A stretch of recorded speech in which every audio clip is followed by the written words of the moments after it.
Hello everyone, I hope you all are fine.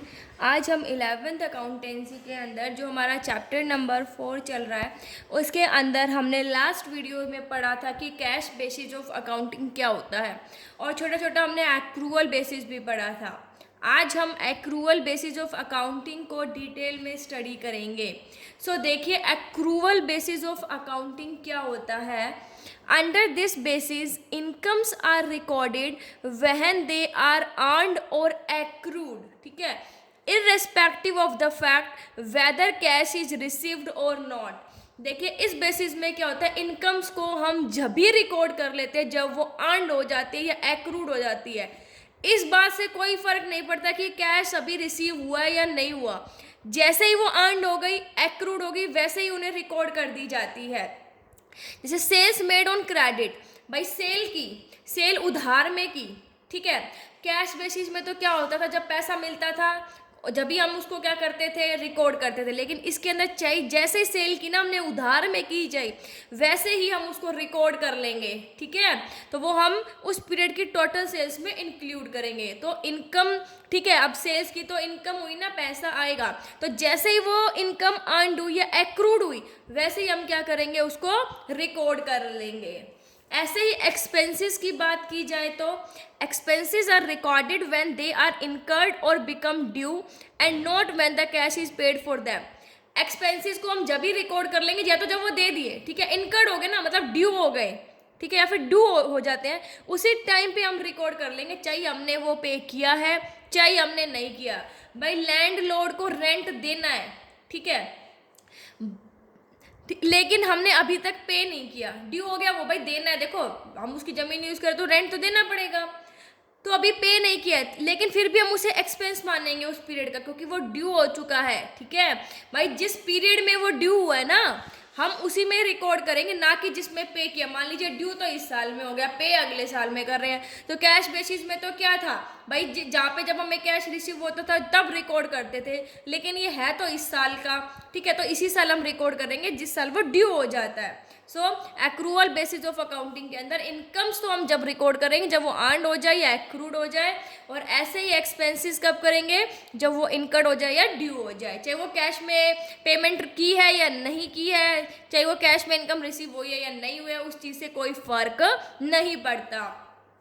अब बात आती है कि एडवांटेजेस क्या है cash accrual basis of accounting के। देखिए, इट डिस्क्लोजेस ट्रू प्रॉफिट और loss for a particular period and depicts true financial position of the business at the end of A particular period. देखिए, जो एक्रूवल बेसिस ऑफ अकाउंटिंग है उससे हमें एक organisation के, एक बिजनेस के सही प्रॉफिट और लॉस के बारे में पता चलता है और सही फाइनेंशियल पोजीशन के बारे में पता चलता है। क्यों?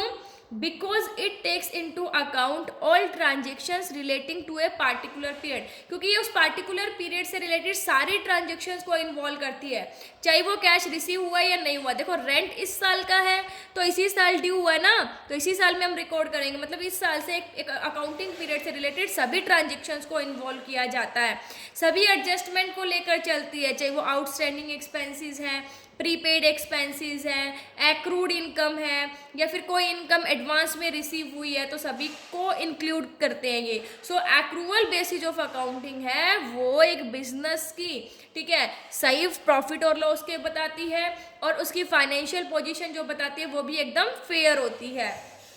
सेकेंड है फिर ये जो एक्रूअल बेसिस ऑफ अकाउंटिंग है ये मैचिंग प्रिंसिपल को फॉलो करती है। नेक्स्ट देखिए, there is consistency in the computation of profit of different years in accrual basis because it makes a distinction between capital and revenue expenditure। देखिए, जब हम अलग अलग ईयर्स के प्रॉफिट को कैलकुलेट करते हैं तो उसमें स्थिरता रहती है, कंसिस्टेंसी रहती है, क्योंकि ये कैपिटल और रिवेन्यू एक्सपेंडिचर में क्या करती है, डिफरेंस करती है, ठीक है। रिवेन्यू एक्सपेंडिचर जो हमारे डेली खर्चे हो गए, ठीक है। कैपिटल एक्सपेंडिचर जैसे हमें फिक्स एसेट्स को परचेज करने के लिए लैंड, बिल्डिंग, मशीनरी, ठीक है। तो जो एक्रूअल बेसिस ऑफ अकाउंटिंग है उसके अंदर जब हम प्रॉफिट को कैलकुलेट करते हैं, अलग अलग ईयर्स के प्रॉफिट को कैलकुलेट करते हैं, तो उसके अंदर कंसिस्टेंसी रहती है। नेक्स्ट है, it is recognised by companies act 2013। जो हमारा एक्रूवल बेसिस ऑफ अकाउंटिंग है उसको कंपनी एक्ट 2013 भी वैलिड मानती है। मतलब क्या कहते हैं, देखो अंडर द कंपनीज एक्ट 2013, जो कंपनी एक्ट है हमारा 2013, उसके under all companies are required to maintain their accounts according to accrual basis of accounting.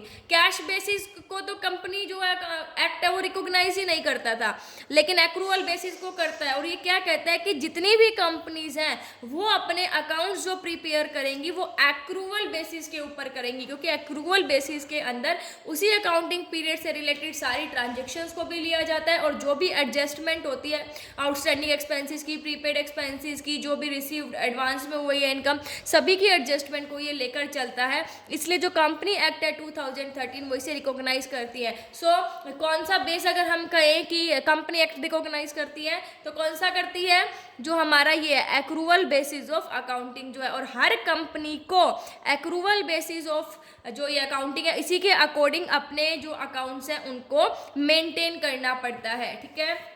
अब आती है इसके डिसएडवांटेजेस।